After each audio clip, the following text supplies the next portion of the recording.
ओम नमः शिवाय। त्रिदलं त्रिगुणाकारं त्रिनेत्रं च त्रिधायुधं त्रिजन्म पाप संहारं बिल्वपत्रं शिवार्पणम्। आज बड़ा ही पावन विषय बिल्वपत्र, बेलपत्र जिसे हम कहते हैं, इनकी महिमा और कुछ ऐसी रहस्यमय ची बातें हैं जो मैं चाहता हूं आपके साथ साझा करूं। तो सबसे पहले ये भी बताऊं कि बिल्व पत्र की महिमा के पहले उसके वृक्ष की बात करते हैं। बेल पेड़ यदि अपने घर के आंगन में हो तो बाबा के आशीर्वाद तो मिलने ही है, महालक्ष्मी प्रसन्न होती हैं। आपके आंगन में बेल पत्र होने से माता लक्ष्मी भी प्रसन्न होती हैं और सुख समृद्धि बने रहते हैं। बिल्व पेड़ पर जलार्पित करने से पीतर भी प्रसन्न होते हैं। इसलिए अपने आंगन में, यदि आजकल अपार्टमेंट का युग है, ज्यादा स्थान नहीं मिल पाता है, तो आप एक गमले में भी रख सकते हैं, उनकी महिमा आपको मिलेगी। यह जानना चाहिए कि बिल्व पत्र किस किस दिन नहीं तोड़ना चाहिए। उसके पहले यह भी बताऊं, रविवार द्वादश के दिन बेल पेड़ की पूजा करने का एक विशेष विधान है। बिल्व वृक्ष का पूजा करेंगे रविवार और द्वादशी के दिन। अब ये बात जाननी है कि किस किस दिन नहीं तोड़नी चाहिए। लोग जाते हैं भाववश तोड़ के ले आते हैं, अनजाने में कहीं यह गलती भी है। चतुर्थी तिथि, अष्टमी, नवमी, द्वादशी, चतुर्दशी और अमावस्या, पूर्णिमा, संक्रांति के दिन भी नहीं तोड़ते हैं और सोमवार के दिन बेलपत्र नहीं तोड़ा जाता है। और वैसे भी किसी भी दिन जिस दिन तोड़ना है उस दिन भी दोपहर के बाद बेलपत्र नहीं तोड़े जाते हैं। मैं कई बातों को बताना चाहूँ, छोटे ये सूत्र हैं, ये अवश्य जानने की चीज है। आप शिवालय में जाते हैं, कई भक्त पहले खूब चढ़ा के गए हैं, तो सामान्यतः क्या होता है, लोग आते हैं ऊपर से बाबा के विग्रह को परिष्कार करके फिर अपने पूजन प्रारंभ करते हैं। पर स्मरण रहे, बाकी पूजा की बात अलग है। बिल्व पत्र की अगर बात है तो बिल्व पत्र जो पहले से चढ़ाए गए हैं उसे कभी वहां से हटा के नहीं किया जाता, उसका अनादर होता है। जो पहले से चढ़े हुए उसके बाद भी चढ़ाएंगे तो बाबा उसे स्वीकार करेंगे, तो अनादर नहीं होना चाहिए।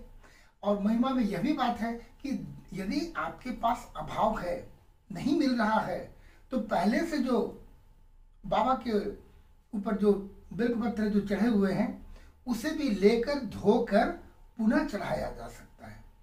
उतना ही नहीं, जैसे किसी अन्य पुष्प के बारे ऐसी मान्यता है कि पुष्प यदि विदर्ण हो गए हों, किसी कीड़े से प्रभावित हो गए हों, बासी है, बाएं हाथ में रखा गया फूल, भूमि पर गिरा हुआ फूल भगवान को अर्पित नहीं करते हैं। किंतु बिल्व पत्र में आपको यह सुविधा दी गई है हमारे शास्त्रों के हिसाब से कि धोकर भी चढ़ा सकते हैं और ये 6 महीना तक बासी नहीं होता है। बेल पत्र 6 महीने तक बासी नहीं होता है, यह भी जानना है। और उसे बार बार भी चढ़ा सकते हैं, फिर धोया फिर चढ़ाया। यदि अभाव में, यदि उपलब्ध नहीं हो और चढ़ाने की इच्छा है, भाव है, बाबा को चढ़ाना भी है, तो उसे चढ़ाएंगे। विदीर्ण भी हो गया है, उतना ही नहीं, सूख गए हैं, चूर्ण हो गया है, तो बेल पत्र का चूर्ण भी बाबा स्वीकार कर लेते हैं। और बाबा की तो महिमा है ही।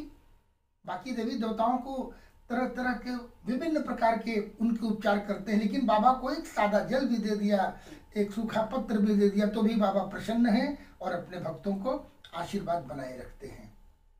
अब बारी आती है कि कितने बिल्व पत्र चढ़ाएं। तो बिल्व पत्र 5 से 11 पत्ती चढ़ाने का विधान है। आपकी मर्जी, आप 108 चढ़ा ले, मना नहीं है, पर सामान्यतः 5 से 11 या 5 चढ़ाएं या 11 चढ़ाएं, अच्छी बात है। 6 महीने तक बासी नहीं होता, बता दिया।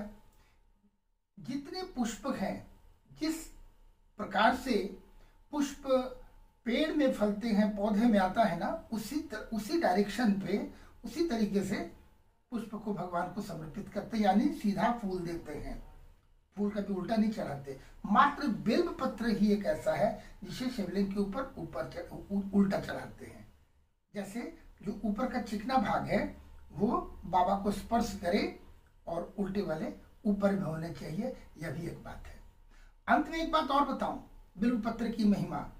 यदि व्यक्ति की मृत्यु हो गई है, शव यात्रा जा रहा है और उस शव के ऊपर में बिल्व पेड़ का, बेल गाछ का छाया भी पड़ जाए, उसे मोक्ष प्राप्ति हो जाएगी। ये समझने की बात है कि बाबा को प्रिय कितना है। जब बाबा के सिर पर जलधार देते हैं, तो बाबा ने जब विषपान किया था तो जो उष्णता शरीर में विष के प्रभाव से हुआ था, उसे शीतलता प्रदान करने के लिए दी जाती है। ये इस पर बहुत जाना नहीं है, बस भक्ति भाव से भगवान को अर्पित करना है। तेरा तुझको अर्पण, वो तो मेरा है भी नहीं, और हमारे आंगन में यदि बिल्व पत्र उपलब्ध है तभी हम चढ़ा पाएंगे।